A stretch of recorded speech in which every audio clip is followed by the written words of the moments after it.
Muy bienvenidos a todos a este nuevo episodio. Seguimos en la temporada 3, parece que no se acaba nunca, y estamos ahora en el episodio 13. Venimos con varias noticias interesantes, quizá no tantas como siempre, menos, pero yo diría que más interesantes, y con dos razzis demoledores. Mm. Cuéntanos, Eric. Hoy vamos a hablar de... Os voy a dar nada. Me ha parecido interesante compartir un poco con la gente, pues, 6 trucos para utilizar ChatGPT como un auténtico pro, ¿vale? Son cosas, recomendaciones que he ido recogiendo durante estos 3 años utilizando ChatGPT. Luego hablaremos de una conferencia que ha hablado Andrew Karpathy en Y Ujú. Combinator, que hay algunos takes que vamos a discutir que nos han parecido interesantes o al menos que queremos discutir. Luego hablaremos de un estudio que habla que hay una pérdida acumulativa de deuda cognitiva por la utilización repetitiva de ChatGPT. Un estudio Vamos, que te relacionado a vuelves eso. gilipollas, hablando claro, ¿no? Yo lo había dicho de forma pro Vale, vale, y ok. tú, y tú lo has resumido en una palabra. Sí, muy bien. Luego tendremos aquí una discusión. Yo os voy a explicar los pros de los sistemas agentes y los contras de los sistemas agentes, porque recordad que 2025 se había augurado como el año de los sistemas agentes y estamos a mitad de año, entonces es un buen Ujú. momento para revisar qué tal estamos avanzando en esto. ¿Vale? Luego hablaremos de un artículo que he encontrado de hace 37 años que me ha Agárrate. recordado como si fuera hoy. O sea, yo creo que lo vamos a discutir porque es bastante interesante que hace 37 años hay takes que podemos coger de ese artículo que no tiene mucha relación con hoy en día. Ujú, Hablaremos también de una startup que dice que en 6 meses ha codeado un software as a service y se ha vendido por 80 millones de dólares. ujú. ¿Vale? Esto ya se lleva hablando de hace tiempo. Hablaremos de drones militares, de chips, bueno, avances en chips en China. Y tendremos, no, tú has dicho dos ratchis, tendremos tres. Tres Tres, vale, ratchis. estupendo. Uno que da un poco de mal rollo bueno, ya os contaremos al final. Luego, de una persona que bueno, que su discurso pues es cuanto menos racista y lo vamos a comentar. Y luego también de otra implementación en China que si lo hubiéramos hecho aquí en Europa de esta manera nos sería también otro tema Ujú. un poquito racista. Y nada, yo creo que no me he dejado nada y Creo nada, que no. nada. Pues empezamos. Venga.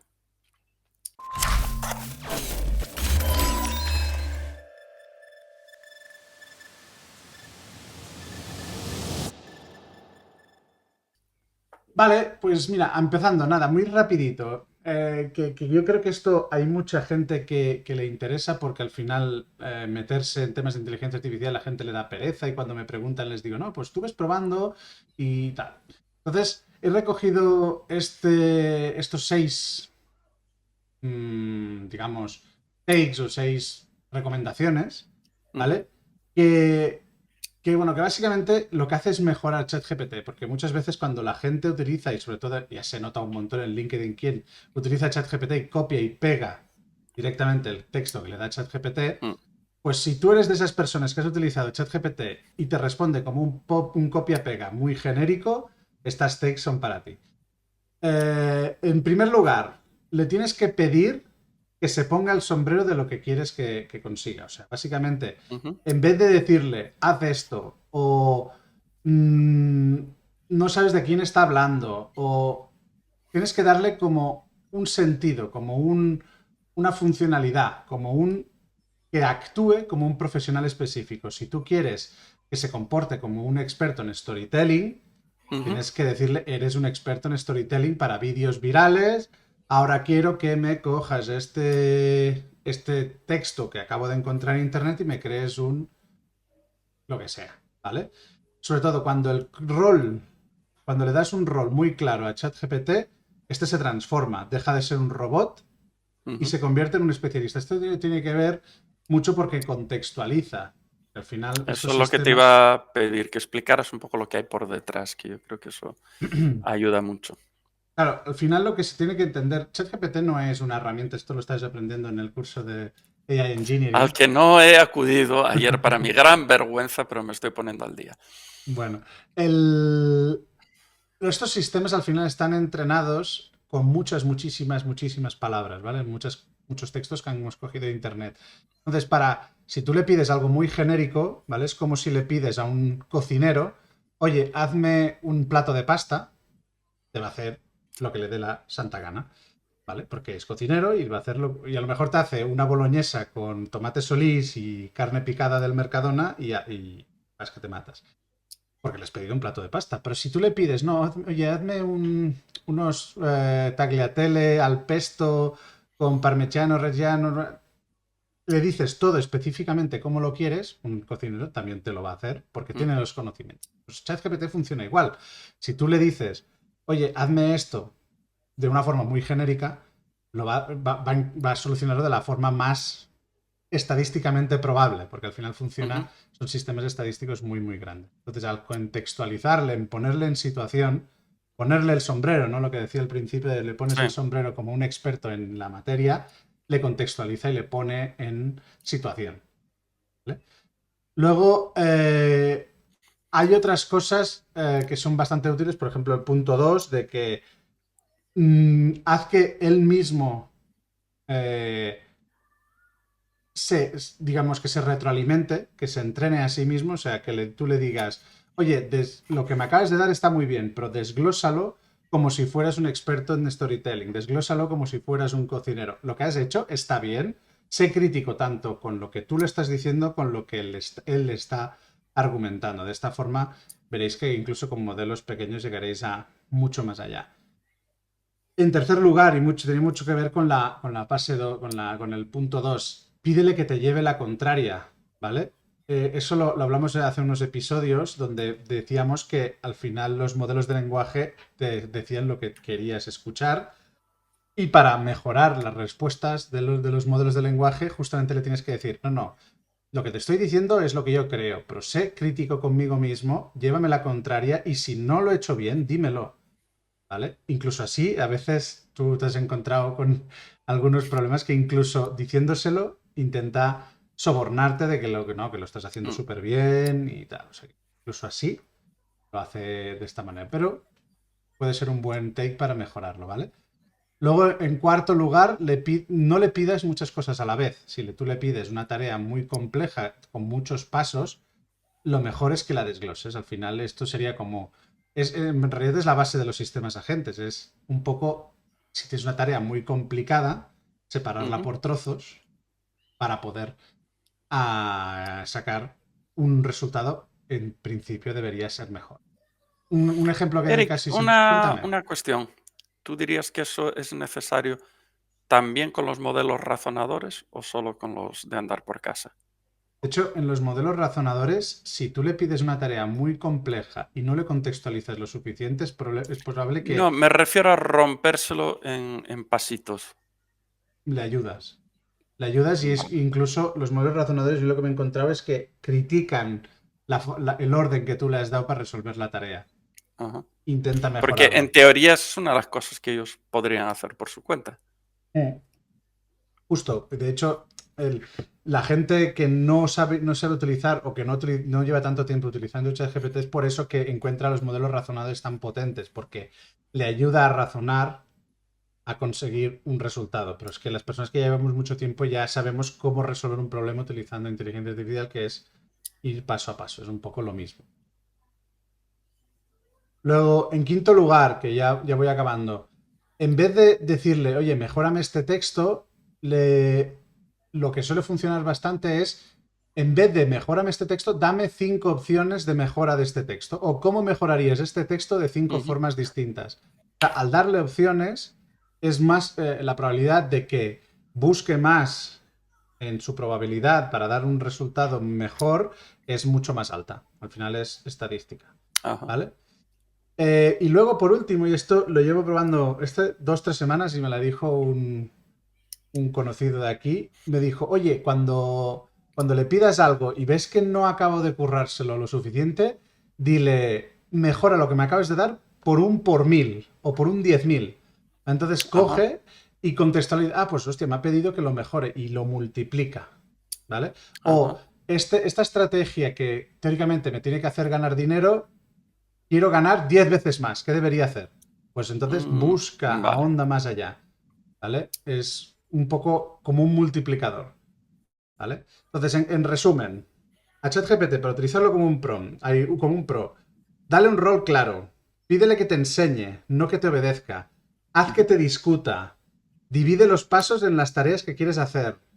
Pide varias versiones y sobre todo hazlo pensar en grande. Sobre todo el último este de multiplicar, que es el que últimamente estoy usando y va bastante bien. Entonces no sé si tú podrías añadir interesante. algún take más de uso de ChatGPT.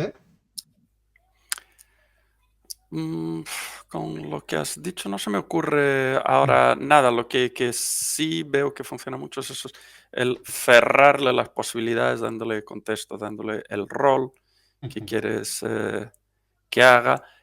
Lo de que te dé varias posibilidades, a mí me ha funcionado muy bien, más que nada porque si no solo te va, da la impresión de que va a lo más fácil. Entonces dices, dame 5 o 10 formas en las que podrías mejorar esto, es más probable que encuentre alguna que me gusta. Lo de hacer que me lleve la contraria, sinceramente, ya he tirado la toalla, no consigo. Me hace demasiado la pelota y no sé qué hacer ya, francamente. Porque Vale, vamos, vale. te hace caso, es como los críos o los adolescentes. Las 3, 4 primeras veces te hace caso, pero vuelve a caer en lo mismo. Excelente pregunta, Fernando, me tiene ya hasta ese sitio. Bueno, bueno. A ver, teníamos otro tema.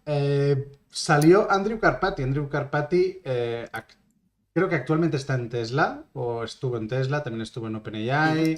Fue uno de los ingenieros que estuvo por ahí cuando ChatGPT, GPT-2, todo lo demás. ¿Tiene algún repositorio que has visto y que has trabajado en el módulo de Engineering? Nada, es muy famoso este hombre. Es Este es muy famoso. el chico LLM, Superstar.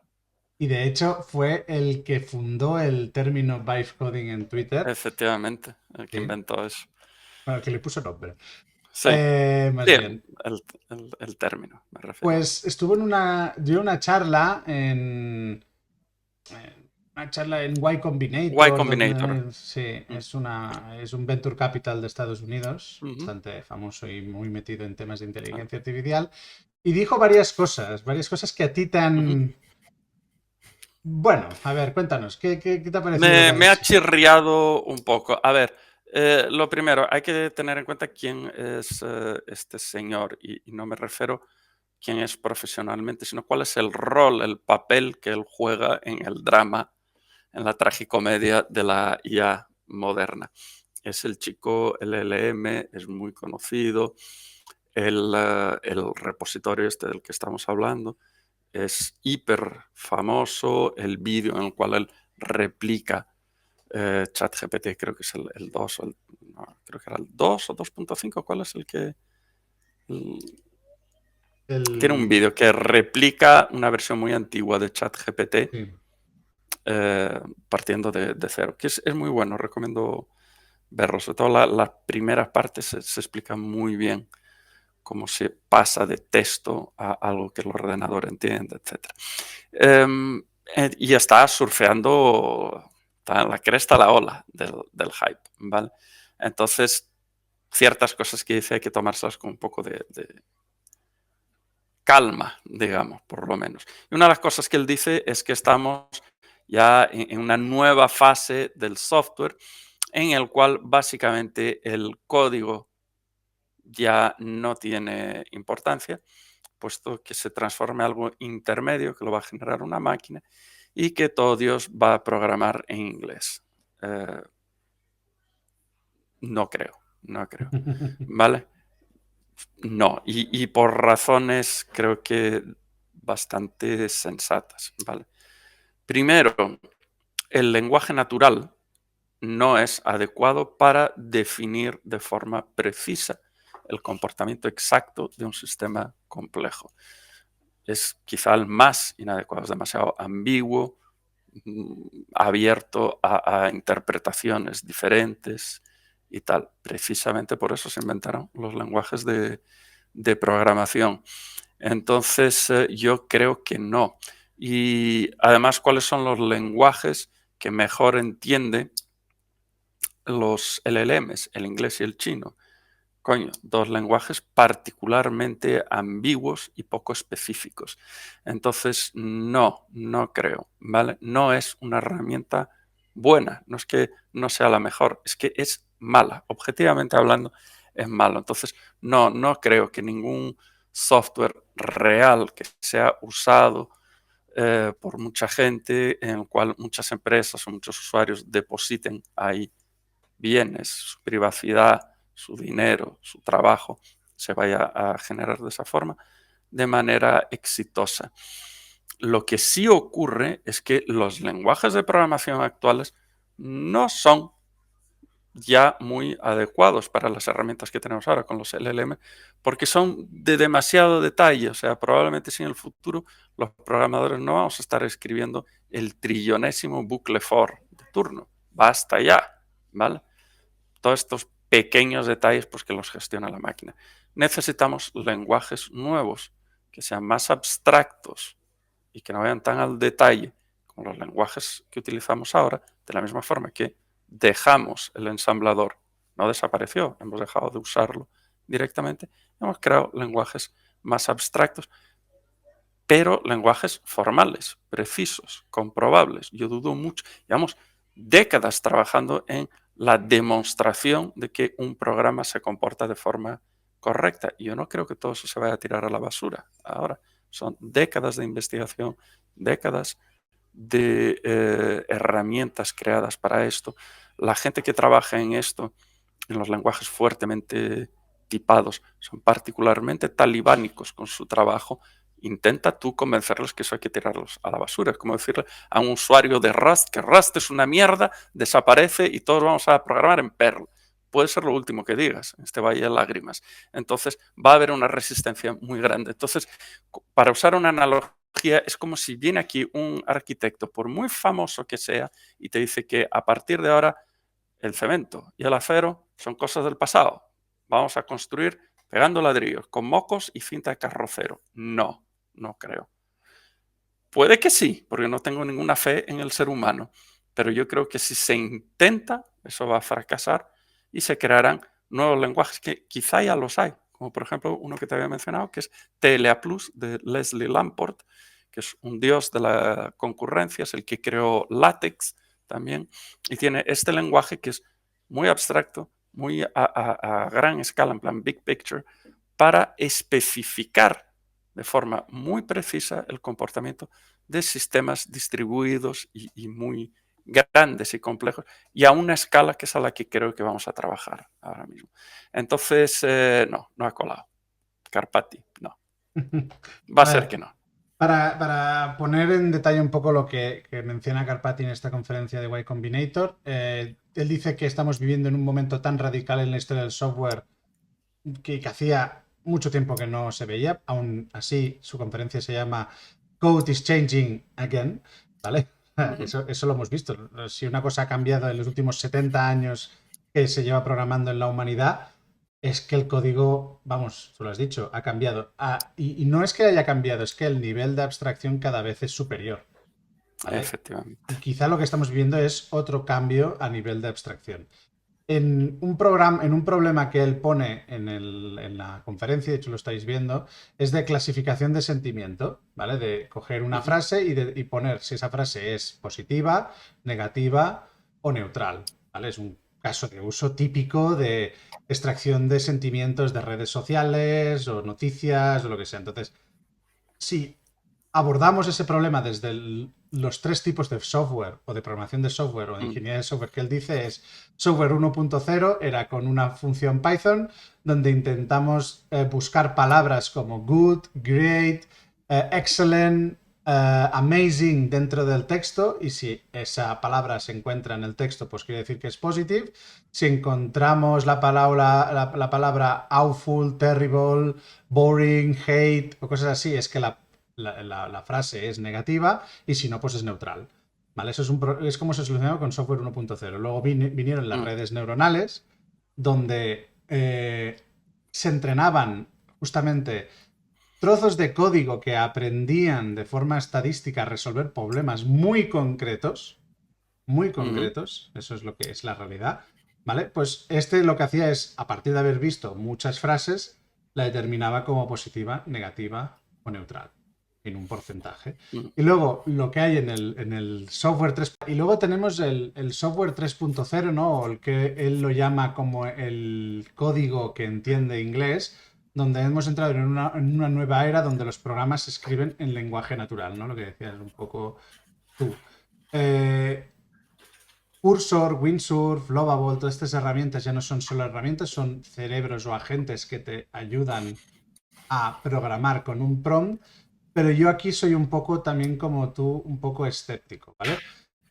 Yo he visto no programadores intentar crear sistemas o software as a service o programas o aplicaciones con herramientas como estas Mm. y al no saber programar se estancan porque y he visto código creado por gente que no sabe programar y la verdad es que acaba siendo, vamos, la deuda técnica que vamos a tener por culpa de este tipo de sistemas en 2 años va a ser una auténtica animalada, porque va a pasar, y de hecho luego hablaremos de ella, de una startup americana que se ha vendido por 80 millones de dólares, que teóricamente está todo vibe codeado. O sea, vete a saber la ¿Qué tontería. demonios hay ahí? Sí. Sí, sí. Entonces es un poco da un poco de miedo, ¿vale? Eso Mm. justamente. Y de hecho, yo hice la prueba para demostrar a unos compañeros de que sí, Cursor ayuda un montón, pero si tú abres 3 cursors exactamente iguales, conectado al mismo sistema agente, o sea, al mismo modelo, Ajá. ¿vale? O sea, abrí 3 cursors a la vez en 3 ordenadores distintos. Le pusimos el mismo prompt al mismo modelo de lenguaje, ¿vale? Y un prompt bastante detallado, ¿eh? Quiero utilizar esta Ujú. arquitectura, quiero utilizar esto, no sé qué, no sé cuántos. Le dimos a Enter a la vez y nos generó 3 cosas totalmente distintas, ¿vale? Pero que es normal. Es Es que es normal que normal, sea. justo, Es algo estadístico, no es determinista.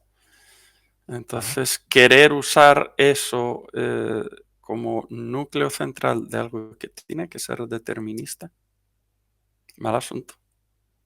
Bastante mal asunto. Mm. Estoy de acuerdo en eso.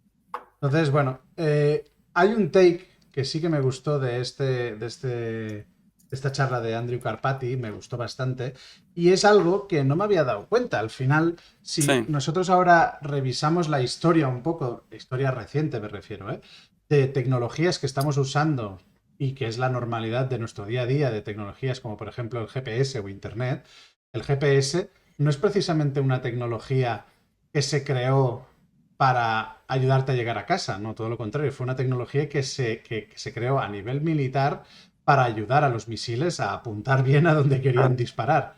O incluso Internet. Internet se fundó para tener un medio de comunicación en caso de un ataque masivo nuclear, ¿vale? sí.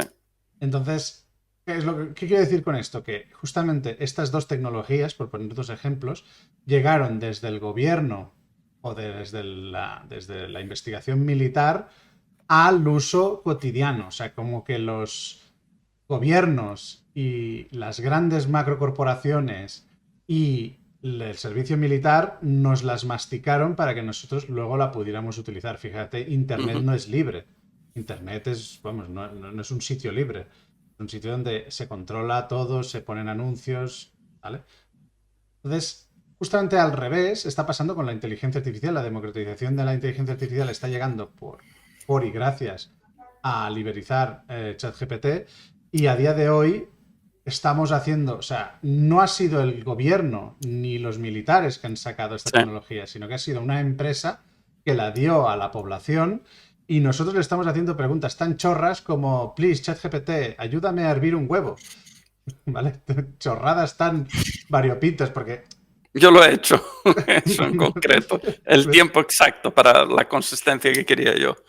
Pues es eso, o sea, de pasar de misiles balísticos que valían centenares de miles de millones a cómo hervir un huevo, ¿sabes? Entonces, y eso es, y si te fijas, y a lo mejor me aventuro, pero yo creo que el común de los mortales, o al menos gente que lleva 3 4 años utilizando ChatGPT y la inteligencia artificial generativa, sabe más de inteligencia artificial generativa que los gobiernos, que los militares y que las macrocorporaciones que todavía están Mm. planteando estrategias de implantación de la inteligencia artificial. No sé qué opinas. Sí, o sea, históricamente las guerras siempre han sido el motor de desarrollo tecnológico. Si tú puedes encontrar el origen de muchas tecnologías en la Primera Guerra Mundial, la Segunda Guerra Mundial. En la Primera Guerra Mundial yo creo que es particularmente interesante porque fue cuando surgió la aviación Mm, y es un poco lo que estamos viendo ahora, es lo mismo. Básicamente se están dando los mismos pasos, pero con los drones. Entonces, tuvieron, digamos, ese lado positivo. Y es cierto que casi todas las tecnologías que cambiaron el mundo, su origen fue militar. Yo creo que una de las posibles explicaciones, a partir de, además de la necesidad extrema que genera una guerra, es que todas esos adelantos lo produjeron los gobiernos, subcontratando a empresas, el radar, la criptografía, etcétera. mm, ¿Por qué? Porque eran los agentes humanos que más tenían suficiente dinero, una masa crítica de dinero suficiente como para hacer eso. Es cierto que ahora la inteligencia artificial es el primer ejemplo que es totalmente civil y privado. ¿Por qué? Probablemente porque ahora hay empresas que manejan cantidades de dinero superiores a la de muchos gobiernos. ujú. Entonces, yo creo que va por ahí. La masa crítica ahora está en parte también en manos de empresas.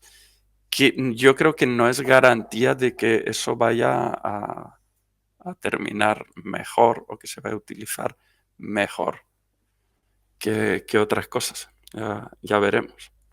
Bueno, justamente es lo que decía, ¿no? Las tecnologías como el GPS, el gobierno y los militares nos la masticaron y luego Mm, nos la dejaron usar. Internet, más de lo claro. mismo. En la inteligencia artificial ha sido al revés y de hecho ahora la están intentando regular, pero ya hemos visto la potencia, por así No decirlo, sé. Sí, ya les pasaron por la derecha en Mm. ese sentido. Y Entonces, por eso yo creo que es tan interesante ver lo que ocurre en Ucrania, porque es la única guerra moderna, real que tenemos ahora. Y todos los adelantos que se están haciendo en drones, yo creo que es lo que va a marcar el futuro dentro de 5 o 10 años. Podremos encontrarlo ahí, en el campo de batalla de Ucrania. Vale, dejando este tema, ha salido de hecho yo te mandé como un meme, ¿no? Donde Sí, sí, hablábamos sí. de la deuda cognitiva por la acumulación y el uso de ChatGPT. O Que como tú lo has traducido al llamado. español era, No, no, eso lo has dicho tú. ¿no? Volverse gilipollas. Muy bien, vale. Pues este estudio, coméntanoslo un poco. A ver, es un estudio que se hizo en el MIT que me parece muy interesante. Yo creo que hay que hacer más de estos. Yo creo que no va a salir nada que no sepamos ya, pero va a confirmar lo que muchos sospechamos. Ujú, Y yo creo que lo que de verdad es importante no es tanto lo que ahí aparece así en la superficie, sino lo que hay por detrás. Yo creo que lo mejor es, podrías mostrar, estás mostrando la imagen del escáner cerebral sí. de una persona que está escribiendo y otro que está escribiendo con ChatGPT. El que está escribiendo se ve actividad por todo el cerebro, ¿vale? Se ve actividad en la parte de atrás, que es donde está el centro de procesamiento visual, y se ve actividad aquí, en el lóbulo frontal, que es lo que hace de un humano y no un chimpancé, es donde está la parte de pensamiento más abstracto y tal. Entonces, el otro, ¿cuál es la única luz que está encendida? La del fondo. El tío está viendo algo, pero no está pensando prácticamente, ¿vale? Está Ujú. viendo Netflix tirado en el sofá, cuando en realidad se supone que está trabajando, ¿vale? Entonces, yo creo que esa es una de las dos cosas muy importantes que tenemos que sacar de ahí. Mira esa foto, mira ese cerebro prácticamente apagado y que solo está viendo imágenes. Tú ves eso y no ves la gran cosa, pero yo te aseguro que eso a un político corrupto se la pone más morcillona que cualquier tía en bolas. Ese es el sueño húmedo de todo tirano, ese ciudadano que está ahí. Entonces, eso es gravísimo porque un porcentaje alto de la población humana se está volviendo gilipollas. Y si tú, eso ya lo decía Santiago Ramón y Cajal, hará casi ya 2 siglos, que el cerebro, si no lo usas, se atrofia. ¿Vale? Ese va camino de atrofiarse. ¿Qué es lo que...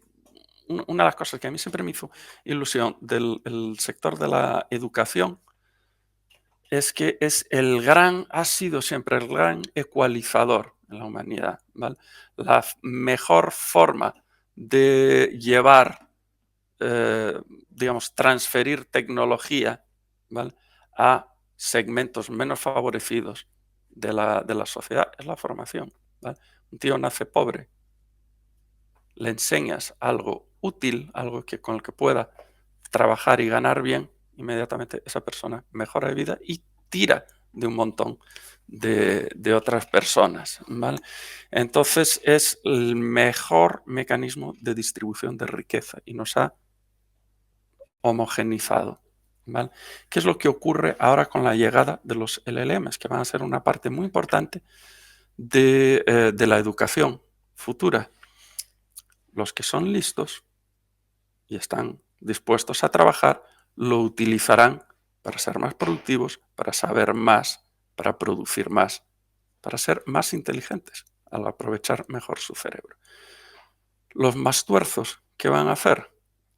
Van a usarlo para poder seguir siendo ignorantes, burros y vagos. Entonces, de ser un ecualizador, se convierte en una cuña que va a separar cada vez más esos dos sectores. Entonces, si tú miras la historia de la humanidad, lo que estamos viviendo ahora, o que hemos vivido a lo largo de gran parte del siglo XX, principios del siglo XXI, esta especie de verano de la democracia y de una distribución de la riqueza más o menos homogénea, no es para nada habitual. Lo normal era todo lo contrario, una distribución mucho más desviada, en plan casi la curva de Zipf de los ingresos y de los recursos. ¿Vale? ¿Qué es lo que estamos creando ahora? Un segmento de la población que es una clase, por no decir una casta, inútil. Eso ya lo hemos tenido en el pasado. En la Edad Media era la clase servil, los siervos, que lo único que podían vender, lo único que tenían para ofrecer eran sus manos. ¿Vale? Ahora esas manos no sirven para nada, que es lo único que tenemos de valor y que podemos vender, el voto. Entonces yo creo que esa foto, ¿vale?, va a ser estudiada en el futuro, porque eso marca el fin de la democracia, el principio del fin. Un votante con esa pinta es perfecto para un arma de alienación y de engaño masivo, como se puede convertir la inteligencia artificial. Entonces, creo que son muy malas noticias, no creo que se pueda dar marcha atrás. Lo único que te va a diferenciar y que te va a poder llevar al éxito en el futuro no es tanto la voluntad de sudar la camiseta y trabajar a pesar de las facilidades que te des. La voluntad no vale nada, sino la decisión consciente de hacerlo, que es en parte una de las filosofías que intentamos meter en la cabeza a los alumnos de Keep Coding, el valor del trabajo duro y continuado. Entonces, resumiendo, yo creo que el verano de la democracia y del bienestar generalizado se está acabando. Sam Altman está convocando a las legiones de los caminantes blancos, el muro se ha caído y el invierno está llegando. Y si no lo has pillado, no eres un friki. A ver, esto, el speech que nos has dado, que la verdad es que es una cosa que comparto, ¿eh? O sea, comparto trabajo duro, ahorro, todo esto que se repite y al final, bueno, aprender es la base de cuando... es lo que nos ha llevado a homogeneizar un poco más el conocimiento y todo, a ponernos todos en un mismo nivel. Pero claro, ahora ha llegado un punto donde la gente ya no quiere aprender porque lleva trabajo, ¿vale? O sea, aprender lleva trabajo. Y esto se resume en una frase que he oído muchas veces de muchas personas diferentes de los tiempos difíciles, ¿cómo era? Los tiempos difíciles forjan hombres fuertes, los hombres fuertes crean buenos tiempos, los buenos tiempos crean hombres débiles, los hombres débiles crean tiempos difíciles. Y esto es algo que sí que Estamos en la parte en la parte final descendiente del... Sí, estamos la hacia el menor, final, o eso al sí, menos parece. sin la menor duda. ¿Vale? Entonces, si hay algo que podemos, porque con frecuencia yo digo, no sé cómo va a ser la vida de mis hijos, no sé qué enseñarle que le vaya a ser útil. Enséñale el valor de sudar la camiseta. El Eso esfuerzo. sin el esfuerzo. Eso será útil. Porque ahora la facilidad y la tentación para utilizar estas herramientas para seguir siendo un burro y un vago son demasiado grandes. Y tienes la visión miope de que con esto vas a conseguir disimular un poco más, va a ser muy poco. ¿Vale? Y dentro de poco vas a estar excluido del mercado y de la economía y lo único que tendrás para vender será tu voto. Como tú, habrá millones, te van a pagar una mierda por esa única cosa que tienes para vender y tendrás una vida de mierda. Bueno, Chachi. en verdad, esto que parece un poco derrotista y dices, "Ay, yo ya seguro que llego tarde a aprender y qué montón de... te abrumas porque Mm, empiezas a ver cursos y cursos y dices, esto es demasiado trabajo. Al final, hay una... bueno, de hecho, esto pasó, ¿no? Cuando Japón, por ejemplo, Japón estuvo en un momento muy difícil antes de la Primera Guerra Mundial, creo que fue más o menos, que era un pueblo pues feudal, era un país totalmente feudal y se metieron todo un país entero en decir, nos tenemos que poner al día, todo un país entero, y mm, se encerraron 10 años, 15 años, lo que hiciera falta, para aprender y meterse al nivel del resto de países. Y la realidad es que lo consiguieron, porque fue un reto de país entero. Y aparte, en disciplina a los japoneses es difícil ganarles. Aparte de eso. No, pero sí, yo lo que he visto, y eso lo decidí hace cuando vi. No fue tanto cuando vi a GPT-3 por primera vez, fue mm, a 2021, 2022 es cuando vi que la inteligencia artificial tenía que dejar de ser un hobby para mí a ser algo ujú. un poquito más allá, de meterme mucho más adentro, aprender, leer libros, y es algo en el que llevo metido un montón de tiempo, pero lo que mejor que puedo decir es que lo intentes hacer por sprints, ¿no? De, hostia, me voy a encerrar y me meto en la cueva y hasta que no lo aprenda, o cuando no diga, ya lo sé, no parar. Yo pues todavía, por así decirlo, todavía estoy ahí dentro. ¿Vale? Claro. Y el proceso es muy divertido. Sí.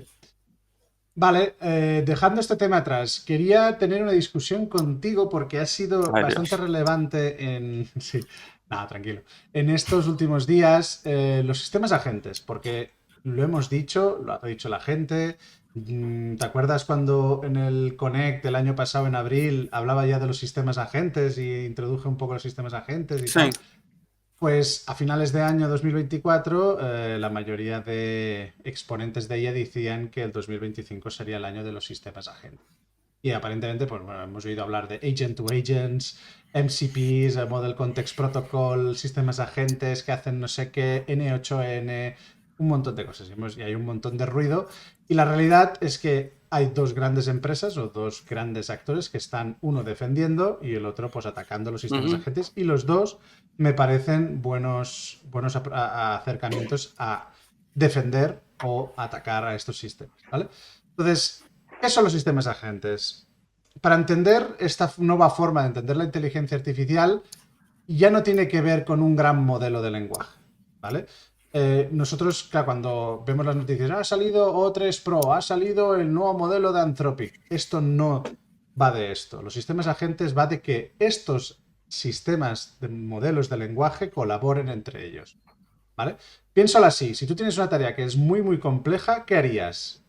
¿Hacerla tú solo o separarla en, o sea, encerrarte 25 minutos para hacerlo todo, resolverlo todo, o separarlo en tareas pequeñitas? romperlo en cachitos y ver si puedo endosar esos cachitos a alguien más tonto que yo. Vale.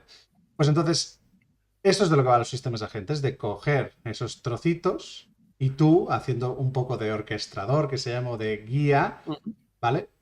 para coordinar la resolución de todo un sistema o de un problema. Esto exactamente se llama sistemas multiagente.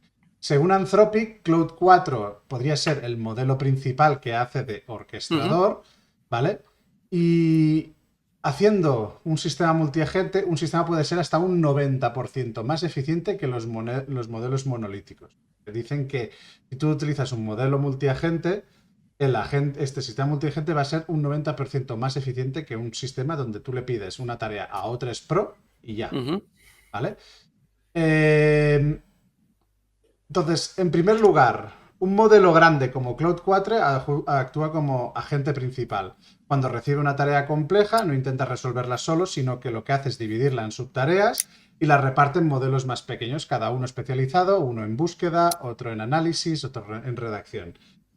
¿Cómo haces que un pequeño agente del sistema multiagente sepa o sea experto en búsqueda, otro en análisis y otro en redacción? Pues con el prompt engineering. Tú coges modelos muy pequeñitos que ya pueden ser fine-tuneados o no, les especializas en analizar texto, en buscar en internet, en no sé qué. ¿Vale? Es como tener un equipo de asistentes trabajando todos en paralelo, que esa es la gracia, porque si tú haces un sistema secuencial, tienes que esperar a que el paso número 2 tiene que esperar a que el 1 acabe, el 3 a que el 2 acabe, el 4 que el 3 acabe. Vale, eso es si fuera un sistema secuencial. Pero la gracia es que tú puedes, al ser sistemas apificados, tú puedes lanzar 50 peticiones a el modelo de lenguaje que sea y se hacen en paralelo. ¿Vale? Que esa es un poco la gracia. ¿Vale? Entonces, eso lo que hace es que seamos más rápidos, más precisos si lo hacemos bien, ¿vale? Y menos carga computacional, porque esa es una cosa que demuestro en el bootcamp de IA y en el curso de AI Engineering, que un sistema agente tiene mucha menos, o sea, por poner un ejemplo, es mucho más barato a nivel computacional y a nivel de pasta 50 peticiones a GPT 4.1 mini que una petición a GPT 4.1, ¿vale? Y si tú lo has hecho bien y el sistema agente lo has programado bien, la respuesta será mejor en el sistema agente a 50 peticiones al GPT 4.1 mini que no a un GPT 4.1, ¿vale? Entonces hay un ahorro real de tiempo y de recursos, porque el sistema, al ser en paralelo, es mucho más eficiente y se recorta mucho el tiempo, porque los sistemas como O3, no sé si has tenido la oportunidad de probar el O3 Pro, pero es lento de carajo. O sea, pero lo resuelve bien, pero es lento. Sí, ¿vale? lento de cojones. Una tarea puede tardar entre 20 y 25 minutos y en un sistema agente... Ostras, no. Es demasiado. Sí, digo que me parece una burrada. Es demasiado. Eso es volver al pasado, los mainframes y... no. ¿Vale? Y lo bueno de estos sistemas multiagentes es en que la mejora es continua y es en lo que tiene... Esta es la clave para lo que defienden, o los enamorados de los sistemas multiagentes defiendan los sistemas multiagentes de que la mejora puede ser continua, ¿vale? Claude 4 no solo reparte el trabajo, sino que también aprende de lo que hacen sus subagentes. Detecta errores, ajusta los prompts, mejora los procesos, porque al final él, al ser el orquestador, ¿no? El coordinador, lo que hace es recibir todos los outputs, los dice, hostia, pues este quizá no lo ha hecho del todo bien, este no sé qué, y acaba mejorando, porque eso se puede hacer mediante programación, porque al final un prompt es un trozo de código en lenguaje natural que tú puedes optimizar viendo que una tarea no lo ha hecho bien. Entonces lo puedes optimizar pues diciéndole a partir de ahora hazlo de esta manera que le gusta mejor al usuario. ¿Vale? Entonces esto se puede hacer muy fácil con los sistemas agentes, pero con un modelo de lenguaje como O3 Pro, ya te digo yo que no, porque entrenar eso cuesta meses y cuesta mucho dinero. ¿Vale? Entonces, crear un sistema multiagente abre puertas a escenarios muy concretos, ¿vale? Donde, imagínate, pues quieres hacer un sistema que sea capaz de analizar empresas cotizadas en bolsa para saber si invertir o no invertir. Claro, eso lo que tú harías es un agente que se va a buscar los estados financieros, otro agente que se va a buscar y analizar el balance de P&G, otro que se va a buscar en Yahoo Finance, la subida y la bajada en la bolsa de los últimos meses. Otro que se va a buscar las noticias, otro que se va a buscar las redes sociales de los CEOs de esa compañía, para ver si son de fiar, por así decir, ¿vale? Si andan diciendo gilipolleces como uno que conocemos todos. Pues Vale, eso, ok. ¿vale? Entonces todo eso, claro, imagínate el trabajo que le llevaría a una persona o un equipo de personas analizar todo eso y acabar generando el report final. Pero es que un modelo como O3 no creo que sea No capaz puede. de... No puede, ¿vale? No lo acaba de hacer de todo bien. Por lo tanto, no solo crear un sistema multigente, no solo se trata de eficiencia, se trata de una forma nueva de crear sistemas, ¿vale? Es un sistema que reparte, coordina, orquestra y mejora en tiempo real, ¿vale? Pero ese no es el problema y es que el tema es que hemos visto muchas demos, yo personalmente he visto muchas Ujú. demos y he creado muchas demos de sistemas multiagentes y la realidad es que a 6 meses de que cuando se dijo que el 2025 sería el año de los sistemas multiagentes, no conozco ningún sistema multiagente que sea realmente muy, muy, muy, muy, muy interesante, que sea un game changer, por así decirlo, ¿no? Ujú.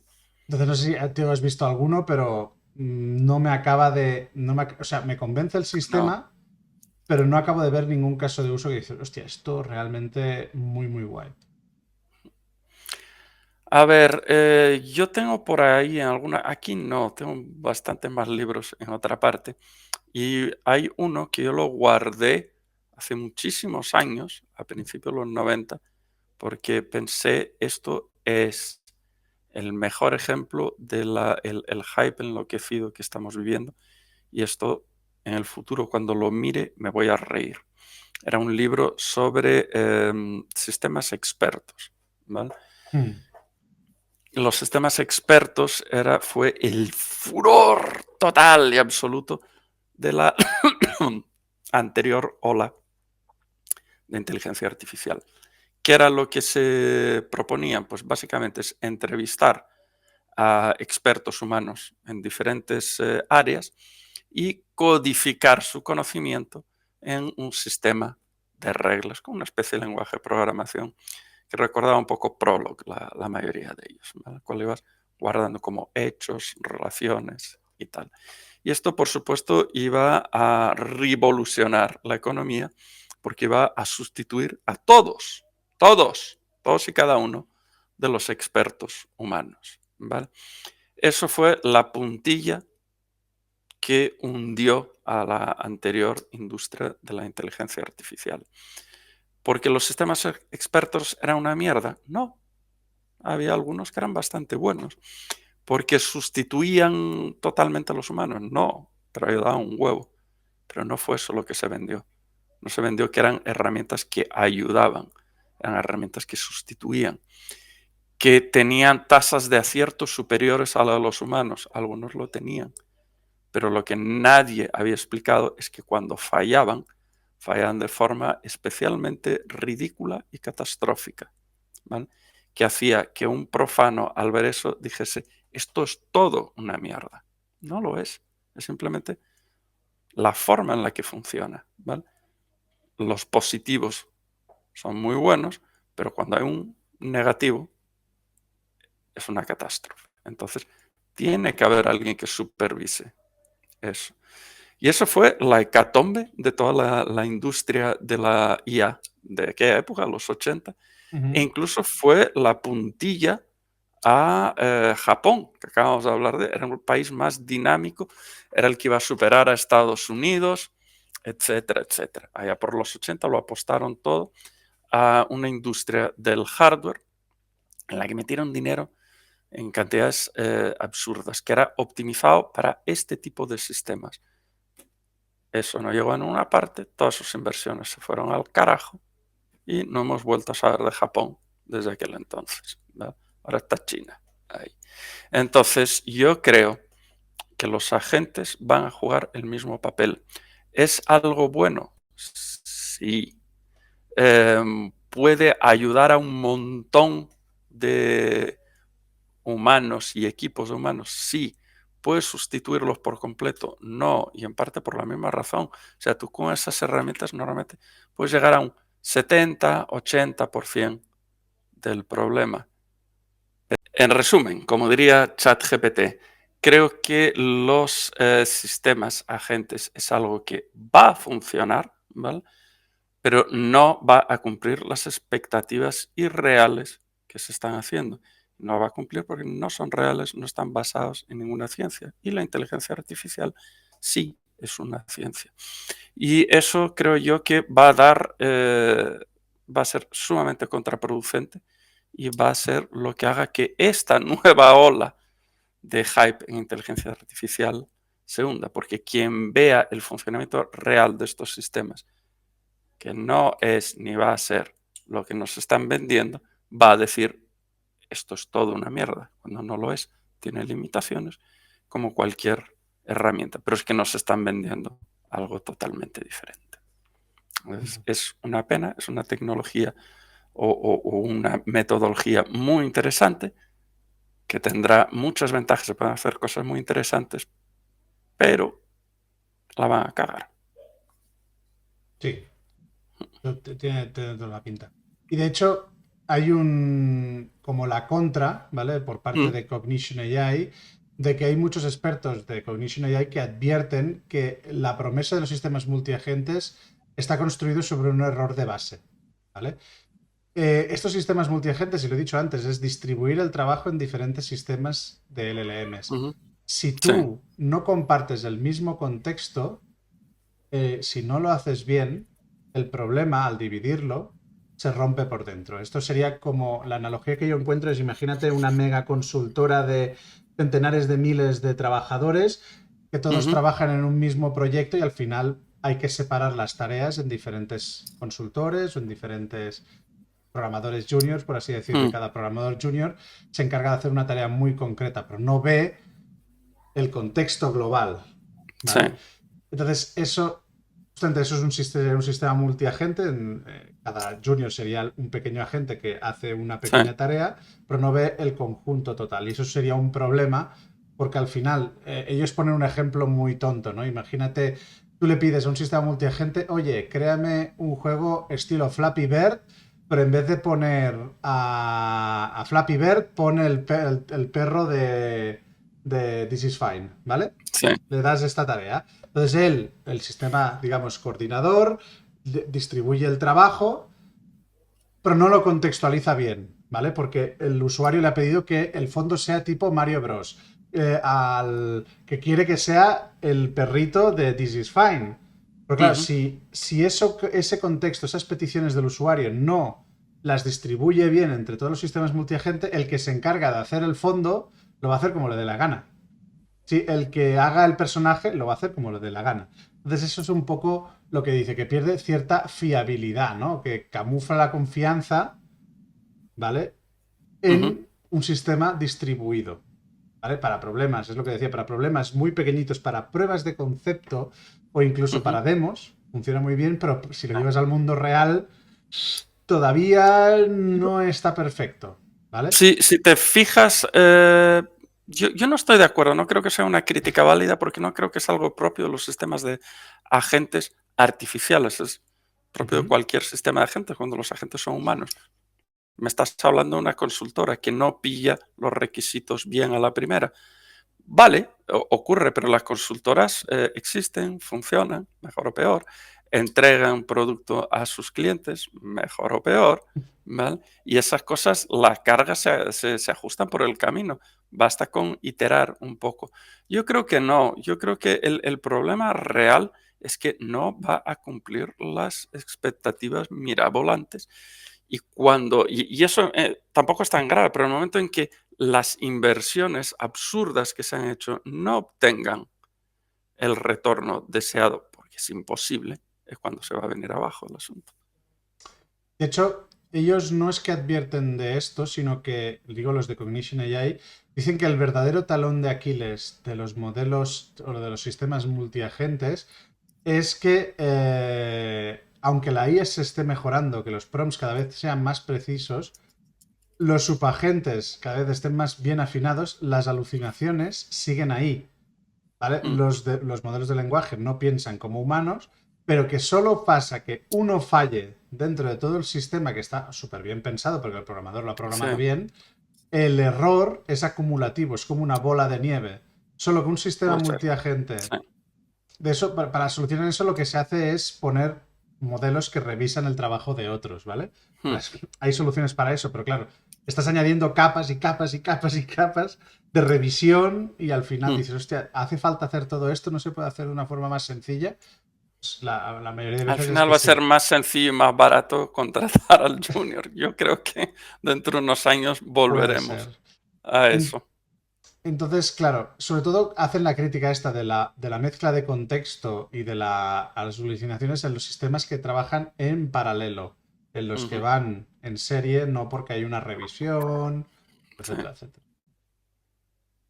Y esto, mira, justamente lo estabas hablando ahora, he encontrado, o me ha aparecido en LinkedIn, un artículo de hace 37 años que me ha hecho venir, o sea, es un artículo escrito en el año 88, es el año, por cierto, que por eso me ha hecho bastante gracia, es el año que yo nací. Me ha hecho gracia porque está como avisando un poco de lo que va a pasar, porque este Y señor, pasó, y y de hecho, pasó. este señor, Rodney Brooks, en 1988 era científico del MIT, Ujú, bien, un tío sabe de lo que habla. Artículo escrito en 1988 por Rodney Brooks, un científico del MIT, lanzaba una advertencia que muy se podría decir hoy mismo y no pasaría nada, nadie la tomaría como un loco. Él decía que la inteligencia artificial no hay magia, solo procesos más simples y mucho trabajo. ¿Vale? Eso es lo que dice un poco y de grandes expectaciones. Recordemos que en el año 88 fue el año que dijeron que bueno, fueron los años de los sistemas agentes y de la sobreexpectación de estos sistemas o de las promesas que no se cumplieron, ¿vale? Y sí. esto tiene ciertas analogías con hoy en día, ¿vale? En los años 60 se permitieron las redes neuronales. La realidad es que no había ni datos, ni sistemas, ni hardware que soportara eso. Sí. En los años 80, sistemas expertos, lo que tú decías antes, no era el problema. O sea, el sistema funcionaba. El problema era que se habían dado expectativas que no eran reales. ¿Vale? Tú lo has dicho. Prometían que iba a suplantar el 100% de los expertos humanos. O sea, eso era una sobreexcitación, ¿no? Eh, y en todos esos inviernos o en todas esas olas de inteligencia artificial, todo el mundo siempre se decía, ahora sí, esta vez es la buena. Y todavía, de hecho, hoy en día todavía se dice, ¿no? Sí. Esta vez la buena. Y todavía no hemos llegado al Nadie punto aprende. de... Sí, todavía no hemos llegado al momento de decir, pues todavía no es el momento. Todavía estamos ahí, ¿vale? Eh, lo que se está repitiendo, eso sí, es nueva tecnología, mismos titulares.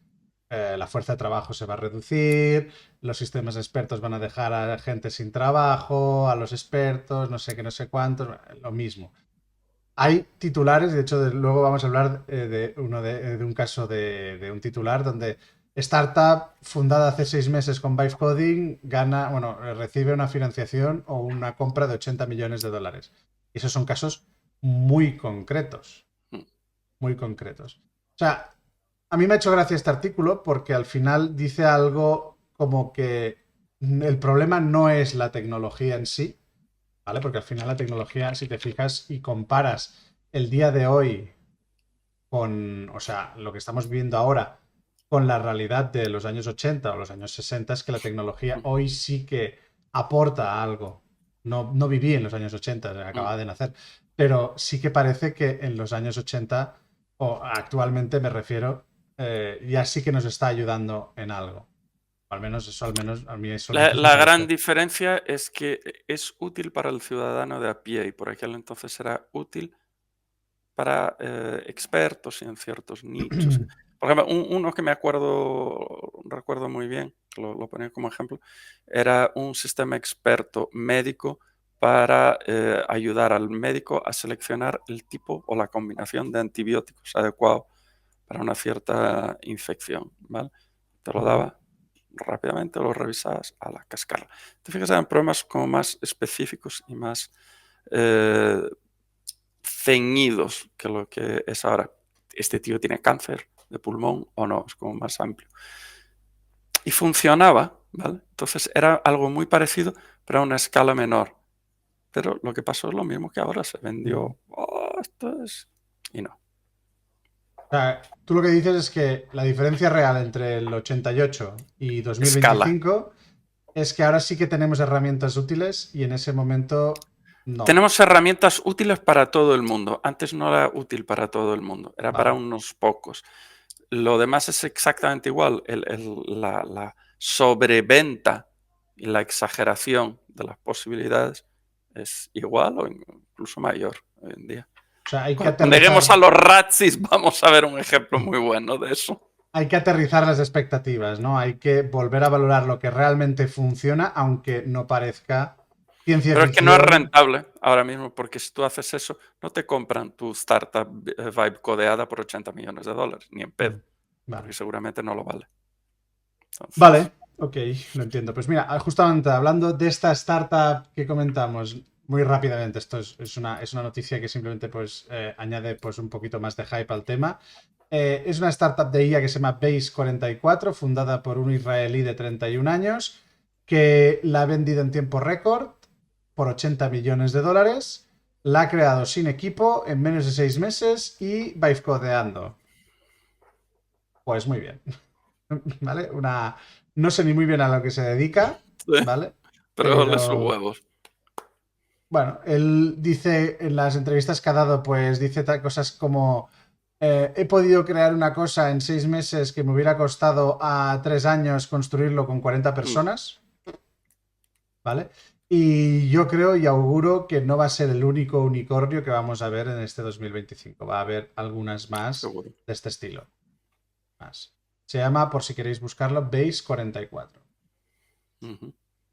Tenemos más cositas.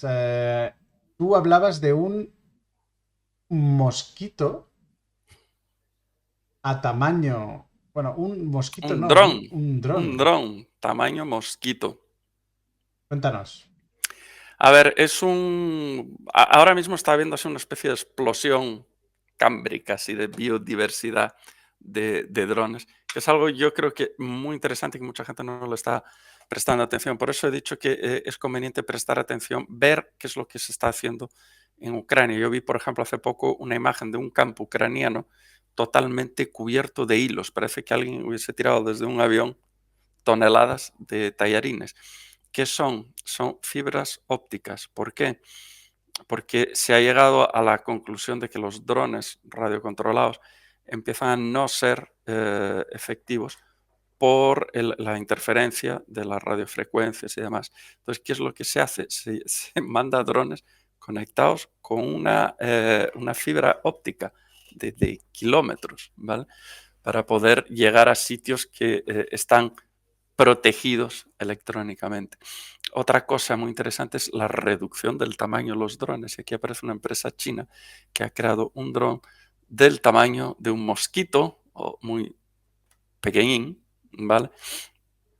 Y eso tiene un montón de aplicaciones y no hay defensa, digamos, hoy por hoy contra un enjambre de este tipo de cosas. Si te ataca un león, yo puedo defenderme sin ningún problema. Me compro un M16 y no veas tú cómo queda el león. Pero si te ataca un enjambre de abejas, ¿qué cojones haces? ¿Vale? Tienes que salir corriendo inmediatamente. Entonces, es un poco lo mismo, ¿vale? Pero en este caso de los drones. Eh, Equipos ultra caros en los cuales se invierte una barbaridad de dinero, estamos viendo que no funcionan frente a trastos que cuestan, como por ejemplo lo que hizo Ucrania en Rusia, que destruyó un montón de bombarderos rusos y destruyó aviones de estos AWACS, de alerta temprana, que son estos que llevan una especie de platillo volante encima y que es un radar gigante. Estos son muchísimo más caros, cuestan creo que como 200, 300 millones de cada uno. Pues fueron destruidos por drones que costarán, ¿qué? $800 cada uno. Habiéndolos tuneado mucho, que esos por lo visto estaban muy tuneados. Entonces, yo creo que es un ejemplo más de cómo la tecnología está cambiando mucho de poco, de mucha calidad y muy caro, a mucho y más y muy barato, ¿vale? Y posiblemente esto tenga más aplicaciones que simplemente las militares. Es una especie de el edge, en este caso militar, ¿vale? Cacharros más pequeñitos, no tan caros, pero un huevo de ellos. ¿Qué otras aplicaciones podríamos tener en un enjambre de drones de tamaño mosquito? Se me A ocurre ver, quizá... yo soy gallego y soy muy mal pensado. A mí se me ocurren sobre todo cosas terribles, cosas útiles, a lo mejor para construir estructuras que esos drones o nanobots, o como quieras llamarlo, actúen un poco como actúan ciertas hormigas cuando tienen que cruzar un río, montan una estructura hecha de un puente hecho de hormigas. A lo mejor para situaciones de, qué sé yo, de emergencias, desastres naturales, que se pueden construir estructuras de forma muy rápida y programable, con cacharros pequeños, baratos, pero un carajal de ellos. Yo creo que a lo mejor la inspiración hay que buscarla en la naturaleza y en la biología, como por ejemplo Un estas enjambre. hormigas, un enjambre de abejas, las hormigas, etcétera. Sí, quizá construir sería una opción. También revisión y control de sistemas de agricultura, quizá, ¿no? También. Efectivamente, para una Mm, agricultura lim- más eficiente. Las Limpieza. abejas, por ejemplo, controlan la temperatura en las colmenas a base de abejas, que es la tecnología que tienen. Apelotonan todas y con eso producen calor. Se alejan y mueven las alas. Es un huevo de ventilación. Bajan la temperatura de esa forma. Entonces, yo creo que lo mejor sería buscar en la naturaleza ejemplos de cosas que ya se están haciendo, que lo están haciendo otras especies. Sí, limpieza de océanos. Bueno, a ver, estamos buscando opciones no militares, ¿vale? Porque Sí, militares se me ocurren un montón, ¿sabes? sí, sí, Como sí. coger un enjambre de 50.000 abejas y lanzarlas contra la Casa Blanca. ¿Eso cómo lo Nos paras? acaban de expulsar de YouTube, gracias. No, eso cómo lo paras con un impulso, ya lo hablamos, con un impulso electromagnético, Sí, pero sí, eso sí, sí. dejas tanto el enjambre hecho polvo como a ti mismo, ¿sabes? No sé. Claro. Ujú. Complicado, se vienen épocas complicadas con los drones. También hablabas de un chip óptico hecho por los Una vez chinos. más, sí, una vez más. Ese es supuestamente un contraataque frente al bloqueo de Trump con los chips de Nvidia. Ujú. Y ya hemos hablado de chips ópticos, es algo, no es muy nuevo, ya se lleva trabajando en eso desde hace bastante tiempo. Hay dos cosas que son interesantes en este caso. El primero, que es puramente técnico, que es que consigue trabajar en paralelo utilizando diferentes longitudes de onda, como diferentes colores de luz pueden estar llevando la misma tarea en paralelo. Eso es interesante, pero el otro es que podría resolver la principal barrera que han tenido estos sistemas para llegar a ser mainstream, que es la interfaz con el resto del cacharro, que es puramente electrónico. Se ha intentado hacer CPUs que están muy integradas con el resto del sistema, tienes que acceder a la memoria, etcétera, a todo la placa base que es electrónica y se pierde muchas de sus ventajas. Pero si es en este caso una GPU, que es ya como un mundillo aparte y es lo que más, la tecnología más puntera, lo que más vende y donde se necesita una potencia de cálculo brutal, que esto te lo puede dar con menor coste energético, a lo mejor los chinos han dado con la herramienta adecuada, en el segmento adecuado y en el momento adecuado. Entonces, sí, a lo mejor dentro de poco podemos empezar a comprar GPUs ópticas que las integres perfectamente en tu placa electrónica hasta que se haga la transición completa a la óptica en vez de la electrónica. Entonces yo creo que es algo que hay que estar ahí con el ojo puesto. A lo mejor han dado en el clavo. A lo mejor. Sí. Veremos. Y ya por último nos metemos en los Ratchis, que por ciertos problemas técnicos no sé en qué tiempo ya estamos, o sea, yo creo que llevamos un episodio muy, muy largo, pero bueno, tenemos 3 rachis y creo que son importantes que los tratemos. Y voy a empezar yo con uno que es polémico, y te explico.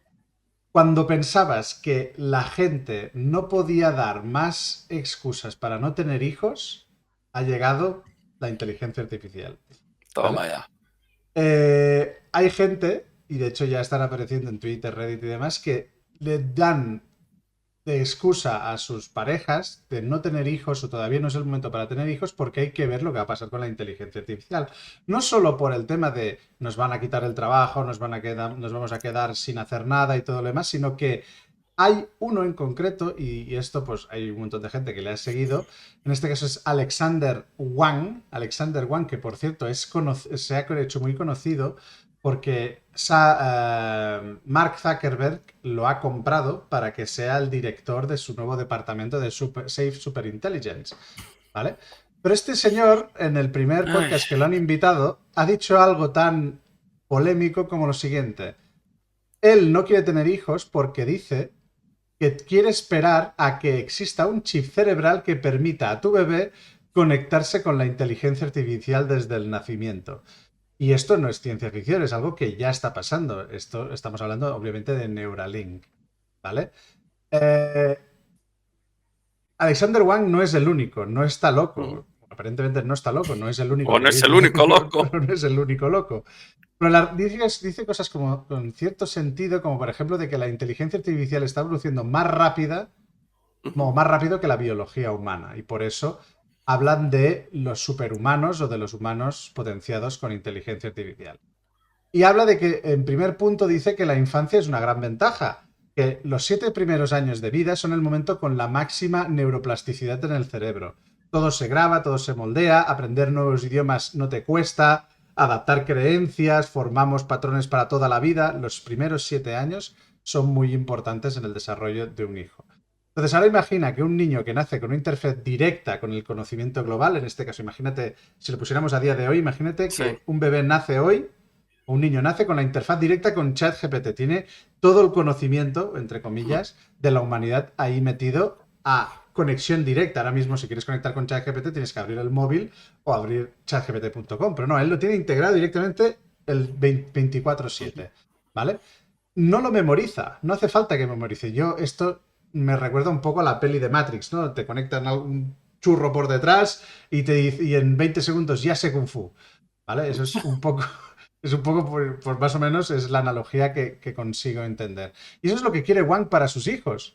Aunque parezca extremo, tiene cierta lógica, porque al final eh, nosotros estamos aprendiendo a utilizar la inteligencia artificial, pero estos niños estarían aprendiendo con la IA totalmente integrada. ¿Vale? No es que lo esté defendiendo, ¿vale? Pero intento ponerme en su forma de verlo, ¿no? Ujú. La inteligencia artificial es verdad que corre más que la biología humana. Tú mira, hace 5 años los modelos de lenguaje eran paupérrimos, eran malos, malos de verdad.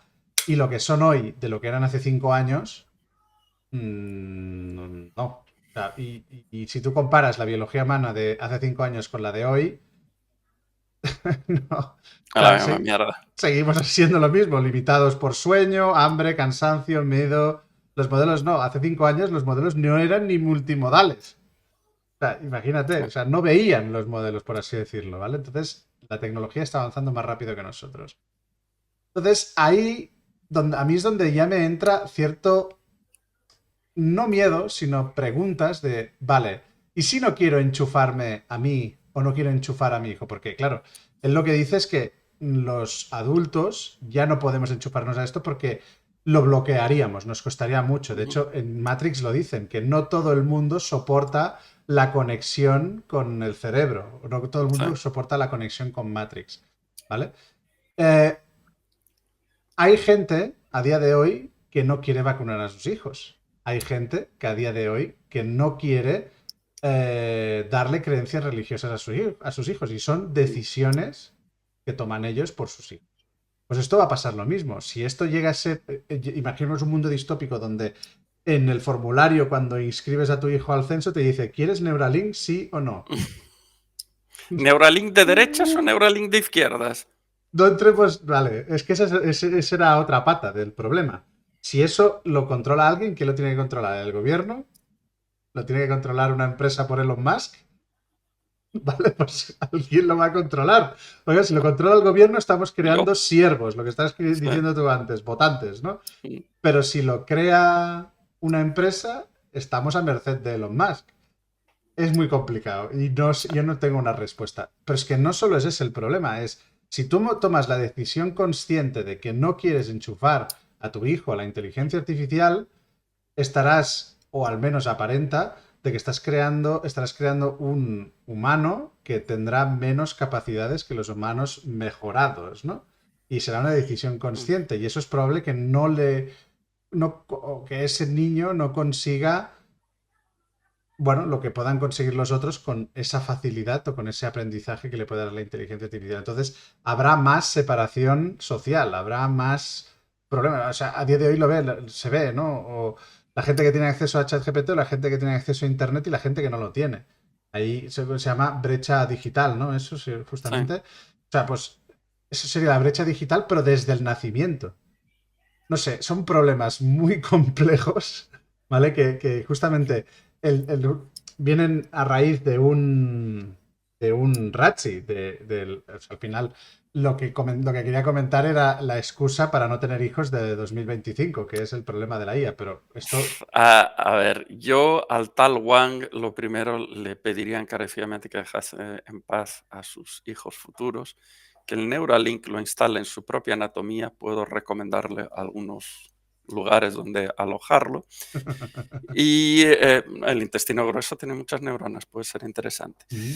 Y hay un libro que yo leí hace algunos años de ciencia ficción que en inglés se llama The Old Man's War, y lo hay en español traducido, tiene un título muy bien traducido, que es La vieja guardia, de John Scalzi, en el cual retrata un futuro en el cual eso se ha convertido en algo común, el llevar un cacharro, que es como, lo describe como una especie de ordenador que no es inteligente, pero tiene todo el conocimiento humano ahí metido y puedes interactuar con él para buscar. Es un LLM, básicamente, ¿vale? Con un nombre muy ridículo que tiene la empresa que lo vende, le puso un nombre muy ridículo. Y es cierto que los niños tienen más neuroplasticidad, pero nadie le va a meter eso a su hijo, ¿vale? Yo creo que tendrá uso, sobre todo pues, en gente que ha sufrido alguna enfermedad neurológica, alguna minusvalía, etcétera. Ancianos, gente que está sufriendo de alguna limitación neurológica, va a asumir ese riesgo. Esos van a ser los conejillos de India. Pero a la larga yo creo que todo Dios va a llevar una cosa de estas. ¿Vale? No sé cuándo se lo enchufarán. En el libro esto lo enchufa en un momento bastante peculiar. Yo recomiendo que lo leas, es bastante interesante. Es más o menos en la infancia, ¿vale? O en una segunda infancia.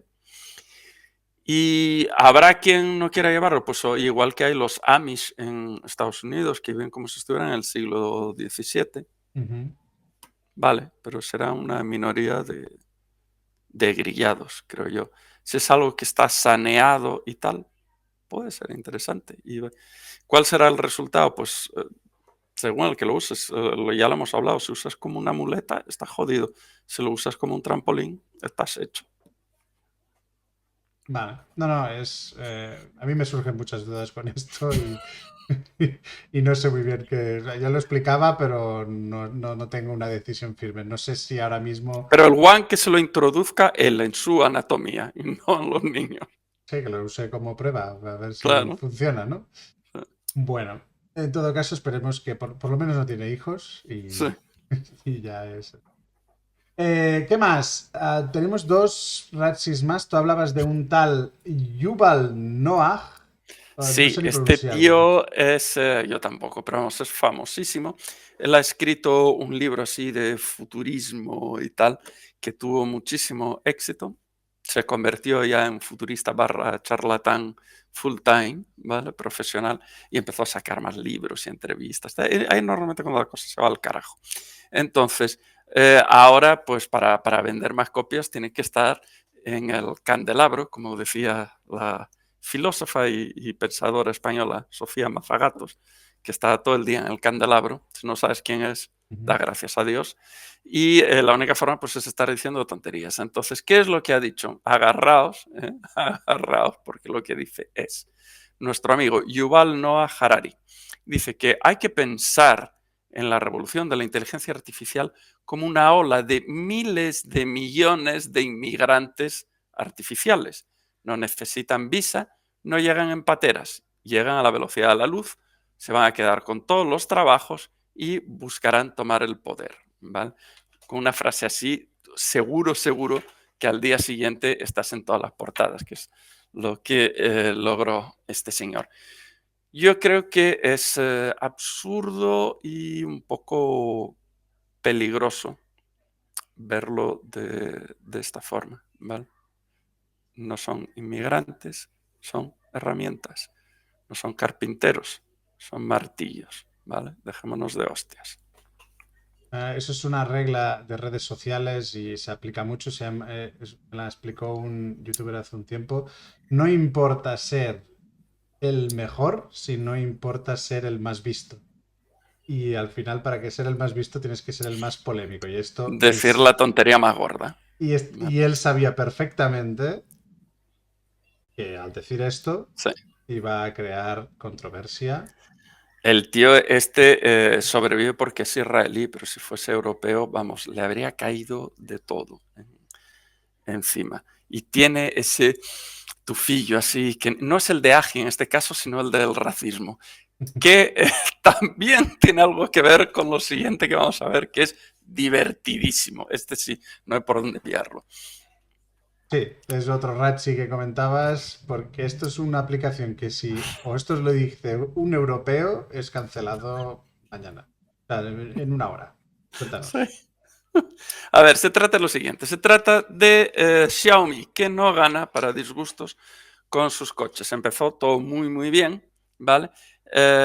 Mostró primero el Roadster, el coche este deportivo, que lo vimos en el mobile, muy, muy chulo, unos Muy precios chulo. fantásticos. Yo he dicho, este es mi siguiente coche, fijo, fijo, fijo, A no ¿vale? ser que explote, ¿no? Y eso que es un coche bajito, que a mí no me gusta y tal. Pero me enteré que iban a sacar también un SUV, una especie de todoterreno, que lo van a sacar en unos meses. Y ahí es donde empezaron los problemas. Primer problema, uno de estos coches en China se estampó contra un muro de cemento con una familia de chinos dentro que murieron achicharrados cuando se incendió la batería, ¿vale? Este coche iba en modo 100% autónomo. Mal rollo, ¿vale? Vamos a trabajar en ello. Esto merece más atención. Estuvieron trabajando en ello, la cosa empezó a mejorar, todo el mundo empezó a olvidarse de ese incidente y sus fábricas volvían a ser uno de los centros de las atracciones turísticas más buscadas en China. Sus fábricas son 100% robotizadas. El único humano que entra ahí dentro es el turista, ¿vale? Hasta hace poco, en el cual un orgulloso propietario de este SUV, que creo que se llama el YUV7 o algo por el estilo, publicó un vídeo en las redes sociales chinas que se hizo viral. ¿Por qué? ¿Cuál es el problema que tiene la inteligencia artificial de bordo que detecta si el usuario se está durmiendo? ¿Cómo detecta que el usuario se está durmiendo? Coño, pues si tiene los ojos cerrados, ¿vale? Pues este chino, que al parecer tiene los ojos aparentemente más cerrados que el promedio de sus paisanos, hace que se active eso en falso constantemente y él no pueda conducir en paz, que el sistema este le está chillando y gritando que despierte constantemente. La única forma que tiene de poder conducir es con los ojos constantemente así. Esto lo hace una empresa occidental y vamos, le cae la del pulpo. Bueno, Xiaomi ya ha dicho que lo van a estudiar con más atención, el peculiar incidente este. a ver, lo de cerrar los ojos ya no solo por este señor, sino que también cuando tú conduces y te da el sol de cara, conduces así, Sí, conduces con los ojos claro. cerrados. Entonces, ¿qué pasa? Que si te da el sol de cara, que el coche se para. Se pone histérico, Hay otras que estás maneras, quizá. dormido. hay otras maneras, ¿no? Quizá de controlar si estás dormido efectivamente. la presión arterial, ¿no? ¿Cómo sí, justamente, ¿no? La tensión y el pulso, ¿no? El pulso quizá también sea una forma y se puede mirar por la capilaridad, se podría mirar por la piel, se podría mirar de más maneras. Obviamente es más difícil que no mirar los ojos, Mm. pero claro. Yo creo que es básicamente no es un problema de tecnología, es lo de siempre, es falta de test y de UX. O sea, no puedes hacer que el sistema se ponga histérico y le haga la vida imposible al usuario. Bueno, No, no. no es eso. Bueno, En pues fin. hasta aquí hoy. Ha sido un episodio que ha ido técnico, o sea, vosotros no lo vais a ver porque lo he recortado todo y ha quedado perfecto, pero ha Ujú. sido técnicamente un día Gran raro. desafío, sí, Técnico, se gran nos ha parado desafío. el episodio más de una vez, pero bueno, creo que va No a ha quedar sido red bien. eléctrica española de esta Eso vez. no. No. No. Creo que va a quedar bien y nada, Ujú. ya hasta la semana siguiente. Eso es. Muchas Venga, gracias. hasta luego. Adiós.